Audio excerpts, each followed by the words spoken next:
Hello everyone and welcome back to our YouTube channel. In this video, we will learn part 2 of chapter 10 of classic science NCERT textbook, that is the motion and measurement of distances.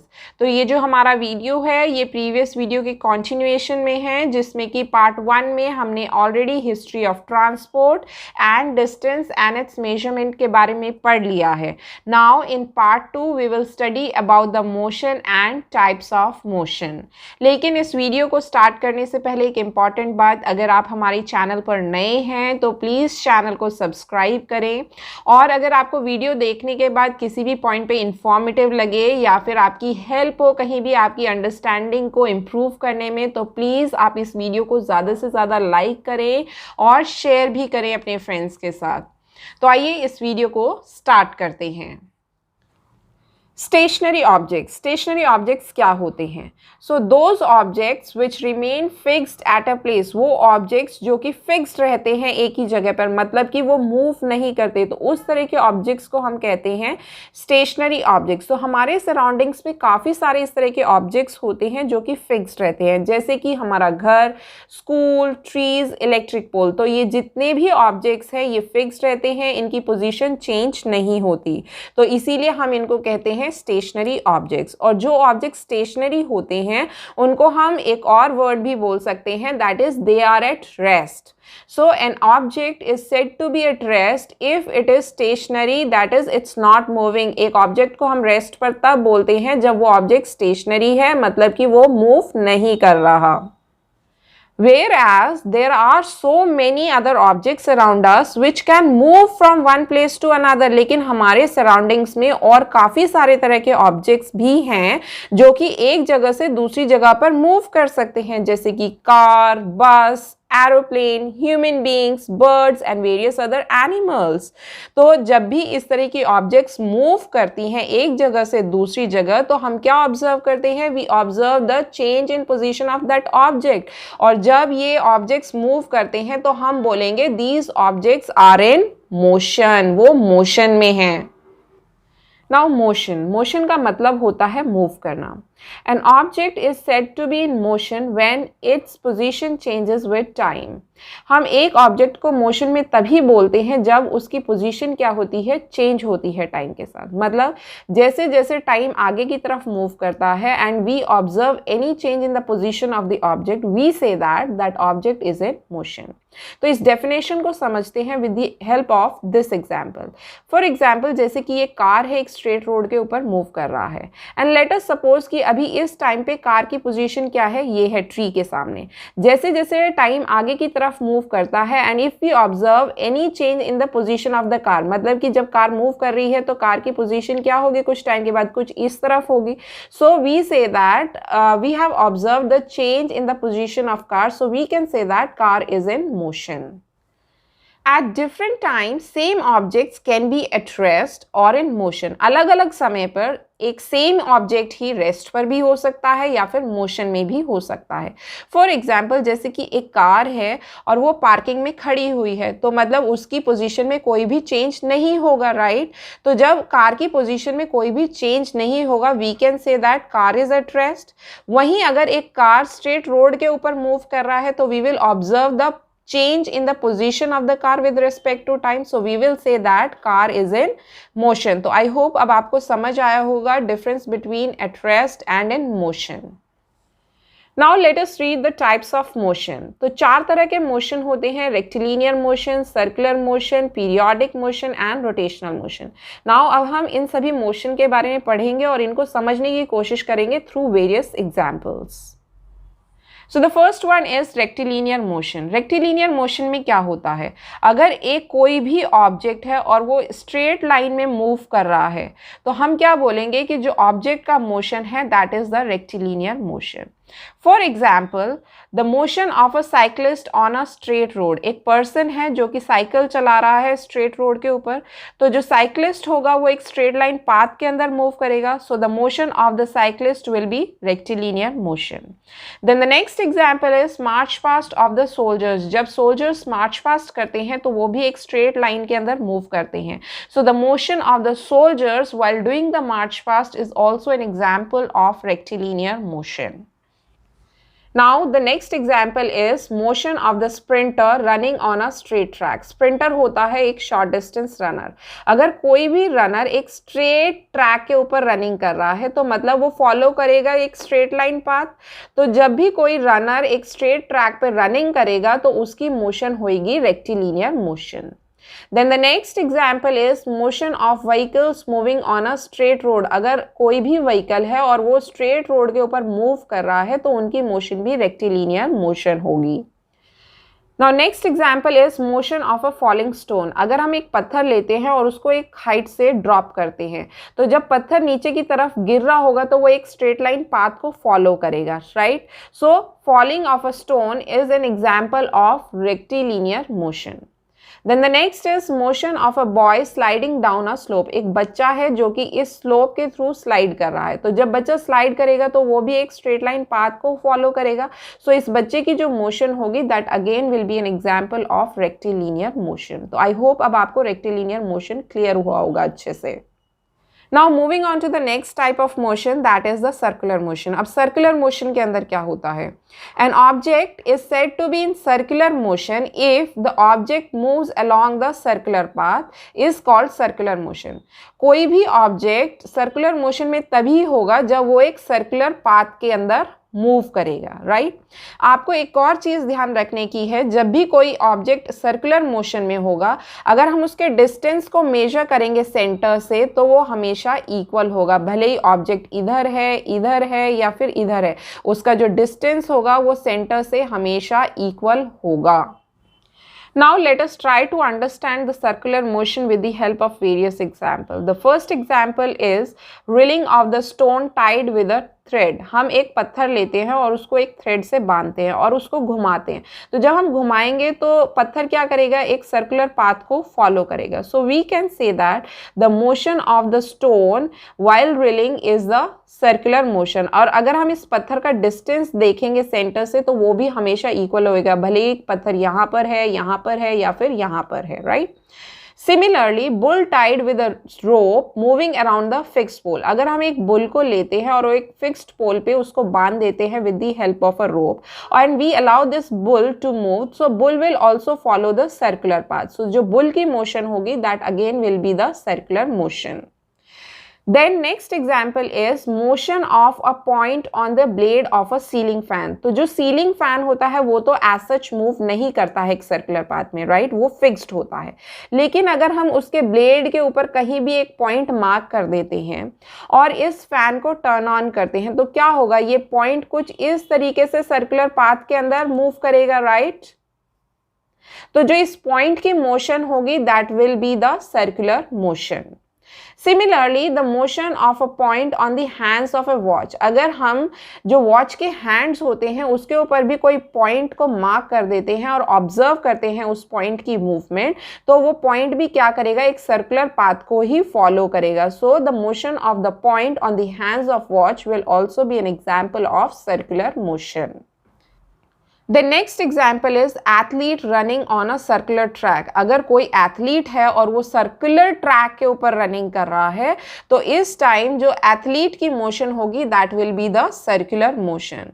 अगर कोई athlete है वो straight track के ऊपर running कर रहा है तो वो एक स्ट्रेट लाइन पाथ फॉलो करेगा तो उसमें रेक्टिलिनियर मोशन होगा. अगर वहीं एक एथलीट सर्कुलर ट्रैक में रनिंग कर रहा है तो उसकी मोशन होगी circular motion. The next is round and round movement of the children sitting on merry-go-round. merry-go-round एक तरह का झूला होता है. आई एम श्योर आप लोगों ने उसकी राइड ली ही होगी कभी ना कभी. तो जो merry-go-round है वो कुछ इस तरीके का दिखाई देता है और उसके आउटर पोर्शन में क्या होती है, सिटिंग प्लेसेस होती हैं जहाँ पर बच्चे बैठते हैं. जब ये झूला अपने एक्सेस के ऊपर टर्न करता है, मतलब इस लाइन के अराउंड टर्न करता है, तो क्या होता है, बच्चे मूव करते हैं एक सर्कुलर पाथ के अंदर. तो जो बच्चों का मोशन होगा that will be the circular motion. Now let us study periodic motion. Periodic motion में क्या होता है? An object is said to be in periodic motion if the object repeats its motion after a regular interval of time. एक object को हम periodic motion में तभी बोलते हैं जब ऑब्जेक्ट क्या करता है, अपने मोशन को रिपीट करता है after regular interval of time. For example swinging of pendulum, तो पेंडुलम के अंदर क्या होता है, एक मेटल बॉब होता है जो कि एक थ्रेड से अटैच्ड होता है, और ये जो थ्रेड होता है ये एक फिक्स सरफेस से सस्पेंड किया जाता है। अगर हम इस मेटल बॉब को कुछ इस पोजीशन पे लाते हैं और इसको छोड़ देते हैं तो क्या होगा, मेटल बॉब अपनी मीन पोजीशन से होता हुआ इस पोजीशन पे आएगा, फिर ये वापस अपनी मीन पोजीशन से होता हुआ इस पोजीशन पे आएगा और अपनी मोशन को इसी तरीके से रिपीट करता रहेगा। तो जितना टाइम बॉब को यहां से यहां लगेगा that will be equal to the time that bob will take to come back to this position, right? So swinging of pendulum is an example of periodic motion. The next is motion of a child on a swing. For example, एक बच्चा है जो कि इस तरह के झूले पर बैठा हुआ है और हम इस बच्चे को पुश करते हैं पीछे से, तो बच्चा क्या करेगा, आगे की तरफ मूव करेगा, फिर पीछे की तरफ जाएगा, फिर आगे की तरफ आएगा, फिर पीछे की तरफ जाएगा। तो बच्चा अपनी मोशन को रिपीट कर रहा है and after a regular interval of time, so it is also an example of periodic motion. The next example is motion of the hands of the watch. जो वॉच के हैंड्स होते हैं जैसे कि second hand, minute hand, hour hand, तो ये भी अपने मोशन को रिपीट करते हैं after regular interval of time. तो जो सेकेंड हैंड होता है उसको अपनी मोशन को रिपीट करने में लगता है 1 मिनट, वहीं मिनट हैंड को लगता है 1 घंटा अपने मोशन को रिपीट करने में, और वहीं जो आवर हैंड होता है वो एवरी 12th आवर अपने मोशन को रिपीट करता है। So the motion of the hands of watch is an example of periodic motion. The next is rotation and revolution of earth around the sun. अब हमें पता है कि जो अर्थ होती है वो सन के चारों तरफ रिवॉल्व करती है। एक रेवोल्यूशन को कंप्लीट करने में अर्थ को लगता है 365 1/4 डे। तो जब वो अपना एक रेवोल्यूशन कंप्लीट कर लेती है तो वो अपने मोशन को दोबारा से रिपीट करती है और दोबारा से रेवोल्यूशन को कंप्लीट करती है। So revolution of earth around the sun is an example of periodic motion. वहीं जब अर्थ रिवॉल्व करती है सन के चारों तरफ तो वो अपने एक्सिस के अराउंड भी टर्न करती है। सो जो अर्थ का मोशन होगा that will be the rotational motion. तो जब अर्थ रोटेट करती है तो उसको अपने एक रोटेशन को कंप्लीट करने में लगता है 24 आवर्स, और जब वो अपना एक रोटेशन कंप्लीट कर लेती है तो वो फिर से रोटेट करना शुरू करती है। So we say that rotation of earth is also an example of periodic motion. Then next example is vibration of strings of the guitar when being played. हमें पता है कि गिटार के ऊपर क्या होते हैं, स्ट्रेच्ड वायर्स होते हैं। तो जब हम गिटार को प्ले करते हैं तो हम इन स्ट्रिंग्स को प्लग करते हैं। तो प्लग करने से क्या होता है, स्ट्रिंग के अंदर वाइब्रेशंस होती हैं, कुछ इस तरह का मूवमेंट होता है। तो जो वाइब्रेशंस होती हैं these are also the example of periodic motion. The next example is vibration of the stretched membrane of drum और तबला being played. जब हम तबला या फिर ड्रम को बजाते हैं तो जो तबले का जो ओपन सरफेस होता है उसके ऊपर प्रेजेंट होती है स्ट्रेच्ड मेम्ब्रेन। तो जब हम इसको हिट करते हैं तो इस मेम्ब्रेन के अंदर भी वाइब्रेशंस प्रोड्यूस होते हैं। So these vibrations are the example of periodic motion. Now the next type of motion is rotational motion. An object is said to be in rotational motion if it turns about the fixed axis. एक object को हम rotational motion में तभी बोलते हैं जब वो अपने fixed axis के चारों तरफ टर्न करता है, राइट? तो fixed axis क्या होता है, एक imaginary line होती है जो कि ऑब्जेक्ट के थ्रू पास होती है। For example the motion of a spinning top. जब हम एक लट्टू को चलाते हैं तो जो लट्टू होता है वो अपने एक्सिस क्या है, ये एक लाइन है जो कि ऑब्जेक्ट के थ्रू पास हो रही है, तो इस एक्सिस के चारों तरफ ही टर्न करता है। तो इसीलिए हम बोलते हैं जो स्पिनिंग टॉप होता है उसकी जो मोशन होती है वो एक रोटेशनल मोशन होती है। The next is spinning of earth on its axis. अब हमें पता है जब अर्थ सन के चारों तरफ चक्कर लगाता है तो वो अपने एक्सिस के अराउंड भी टर्न करता है, ठीक है। So this spinning of earth is also an example of the rotational motion. The next example is turning of the blades of a ceiling fan. अब हमें पता है कि सीलिंग फैन तो क्या होता है, फिक्स्ड होता है, लेकिन जब हम इस सीलिंग फैन को ऑन करते हैं तो ये जो सीलिंग फैन होता है ये अपने एक्सिस के चारों तरफ रोटेट करता है। So the turning of the blades of the ceiling fan is an example of rotational motion. Then similarly turning of the hands of a clock. जो हैंड्स होते हैं क्लॉक के वो भी अपने एक्सिस के चारों तरफ ही रोटेट करते हैं। सो जो हैंड्स का मोशन होगा क्लॉक के that will also be N example of rotational motion. The next example is motion of a bicycle wheel. जब हम बाइसिकल को चलाते हैं तो पूरा का पूरा बाइसिकल तो कुछ इस तरीके से मूव करता है, एक स्ट्रेट लाइन के अंदर मूव करता है। लेकिन अगर हम उसके व्हील्स की मोशन की बात करें तो जो व्हील्स होते हैं वो अपने एक्सिस के चारों तरफ रोटेट करते हैं, तो जो व्हील का मोशन होगा that will be the rotational motion. Similarly, the motion of the blades of a windmill, जो windmill के blades होते हैं वो भी अपने एक्सिस के चारों तरफ ही टर्न करते हैं, तो जो windmill के blades होंगे उनका जो मोशन होगा that will be the rotational motion. So with this we complete all the types of motion. I hope आपको उनके बीच के differences पता लगे होंगे और आप clearly differentiate कर पाएंगे कि एक ऑब्जेक्ट का मोशन किस तरीके का है। Now let us move on to the combination motion. Combination motion से क्या मतलब है कि जो एक ऑब्जेक्ट होता है उसके अंदर ज़रूरी नहीं कि हमेशा एक ही तरह का मोशन होता है, उसके अंदर more than one type of motion भी हो सकता है। For example, when a cycle is moving on a straight road, जब एक साइकिल स्ट्रेट रोड के ऊपर चल रहा है तो साइकिल क्या फॉलो करेगा, एक स्ट्रेट लाइन पाथ को फॉलो करेगा, तो साइकिल का जो मोशन होगा that will be the rectilinear motion. वहीं हमने पढ़ा है कि जो बाइसिकल का व्हील होता है वो तो अपने एक्सिस के चारों तरफ टर्न करता है, तो व्हील का मोशन होगा rotational motion. So a cycle moving on a straight road exhibits two type of motion, that is the rectilinear motion and the rotational motion. The next example is merry go round. मेरी go round एक झूला होता है जो कि इस तरीके का दिखाई देता है। तो मेरी गो राउंड जब पूरा का पूरा झूला मूव करता है तो वो अपने एक्सिस के चारों तरफ टर्न करता है। तो अगर हम पूरे झूले की बात करें तो मेरी गो राउंड जो झूला है उसकी जो मोशन होगी that will be the rotational motion. लेकिन वहीं जो उसका आउटर पोर्शन है जहाँ पर बच्चे बैठते हैं, तो जब ये झूला अपने एक्सिस पर रोटेट करता है तो जो बच्चे होते हैं वो एक सर्कुलर पाथ में मूव करते हैं। सो जो आउटर मोस्ट पार्ट है या फिर जो बच्चों का जो मोशन है वो मोशन होगा circular motion. So merry go round exhibits two type of motion at a time, that is the rotational motion and the circular motion. Now the next example is the swing machine. अब swing machine के दो parts होते हैं, एक तो wheel होता है और एक swing needle होती है।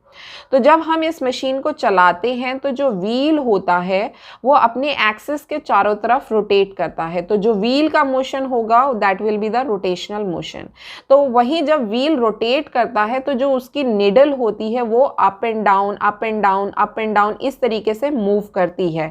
तो इसका मतलब क्या है कि वो अपने मोशन को रिपीट कर रही है after regular interval of time. So the motion of the swing needle will be the periodic motion. So swing machine, it exhibits two type of motion, that is the rotational motion and the periodic motion. Now the last example is ball rolling on a ground. अगर हम ground के ऊपर एक ball को role करते हैं तो उसके अंदर दो तरह के मोशन होते हैं। एक तो बॉल क्या करता है, सीधा सीधा आगे की तरफ मूव करता है, तो उसका मोशन होगा रेक्टिलिनियर मोशन। लेकिन जैसे जैसे बॉल आगे की तरफ मूव करता है तो वो अपने एक्सिस के चारों तरफ भी टर्न करता है, तो उसके अंदर रोटेशनल मोशन भी होगा। So ball rolling on a ground exhibits two type of motion, that is the rectilinear motion and the rotational motion. So with this we complete this chapter. I hope आपको दोनों parts अच्छे से समझ आए होंगे. In case you have any doubt, you can ask it by writing in the comment section below. I will try my best to clarify it. लेकिन अगर आपको वीडियो देखने के बाद किसी भी पॉइंट पे अच्छा लगा हो, इंफॉर्मेटिव लगा हो या फिर वीडियो ने आपकी हेल्प की हो किसी भी कॉन्सेप्ट को अच्छे से अंडरस्टैंड करने में, तो प्लीज़ आप इस वीडियो को ज़्यादा से ज़्यादा लाइक करें और अपने फ्रेंड्स के साथ शेयर भी करें और चैनल को सब्सक्राइब करें। Thanks for watching, till we meet next.